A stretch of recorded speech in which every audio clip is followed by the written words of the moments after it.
we have to also make the economic argument if we're going to move forward, because unfortunately it has not been enough to make the social justice and human rights argument. And the economic argument is very, very simple. We are now well into the shift from the industrial to the post-industrial knowledge service economy. This is an era in which economists never tire of telling us that the most important capital for this age is what they like to call high-quality human capital.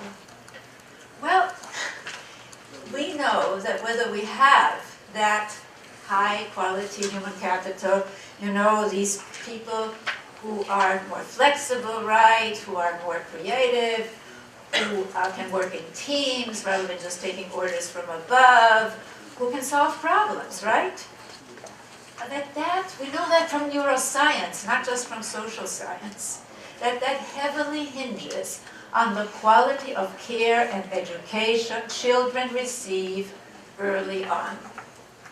So, if we are to be competitive, that's right, competitive, nationally competitive, in this new era, we have got to take a very good look at what we're cutting and what we're not investing in and change it.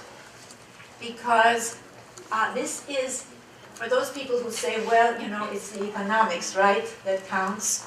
Well, they're not counting what needs to be looked at. Nonetheless, if you look at our measures of economic health, and this is really a problem for policymakers as well, you have no hint of any of this, do you? Nothing. Of course, many people, you know, the most used economic indicator is GDP, gross domestic product, gross national product. And many of us have been aware, you know, GDP goes up at the same time, right, as unemployment goes up, that foreclosures go up, that poverty goes up. It's not exactly the most informative piece of math, is it? But the problem with GDP goes much deeper, and this is what I want to tell you about, because we have to understand this. GDP actually includes, as economically productive, activities that harm and even take life. Making and selling cigarettes, making and selling unhealthy, fast foods, high in salt, high in cholesterol, and yes, the medical bills that result from it, and the funeral bills that result from it. Oh, they're all great for GDP. But not only does GDP really include negatives as positives, and this is equally, if not more important, it fails to include as productive work the most important work, the work that is done of caring for people. Now, it does include the work of caring for people in the market economy, but we all know, well, maybe you don't know, but it is very, very poorly paid. You know, it's interesting because I always like to make some examples. Plumbers, you know, the people to whom we entrust our pipes, they make much, much more than childcare workers in the market, the people to whom we entrust our children. So this is really not logical, right? It's kind of pathological. But, and we'll get to that, to what are the values, really, that our policies are about, okay? But not only does it have a very low value for that work, it fails to include anything at all, of the value of the unpaid work of caring for people in households. Now, you may say, or somebody may say to you, yeah, but how can you possibly measure the economic value of that unpaid work in households, right? Well, the answer is very simple. And again, our policymakers need to know this. Not only can it be done, but it is being done. we have so-called satellite reports. They're not part of the main event, but they are there, okay? And these estimate that the value of this work is anywhere from 30 to 50% of the reported GDP. The 30% is from the United States, the 40% is from Switzerland, not the most radical country in the world, right? And the 50% is from a new Australian report. And the variation depends really on what valuation you use. If you use market replacement, it's low. If you use lost opportunity or some other measure, it goes up. So these are some of the niceties we are working on. And yes, we are working on it, because one of the major goals of the Caring Economy campaign is to really develop, to gather, first of all, what's already there, okay? But then also to develop a whole new set of measures that really our policymakers so need, what we call social wealth economic indicators.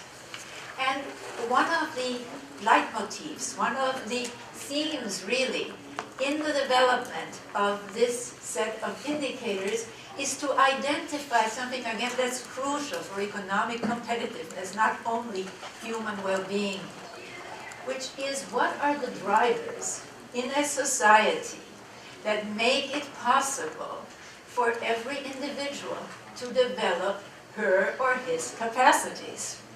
That's the question we should be asking, isn't it?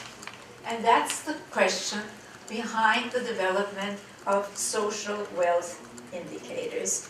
Now, and that's why a key part, as I said, of the Caring Economy campaign is the development of these measures. And of course, among them is what I said, the value of care work, which is huge. The value that Dr. Barnett will be talking about of high-quality early childhood education all the way down the road, because it is really that we're talking about developing our human potential not only in childhood but through the whole lifespan. Because so much is wasted, isn't it? I mean, as Congressman Moran said, such waste, such terrible waste. And it doesn't have to be that way. Consider that our country already has one of the highest functional illiteracy rates in the world. People don't like to hear these statistics, but as I said, if we don't face reality, we can't change it, can we? We're in Never Never Land then, right? Now, you hear all this talk about failing schools, right? But the schools aren't failing, it's our policies that are failing. It's our national investment that's failing, because it's not investing, it's not investing in good care, good nutrition, support. There are policies. We don't have paid family leave. We don't have paid parental leave. There's so many simple things that could be done, like even a caregiver tax credit, right?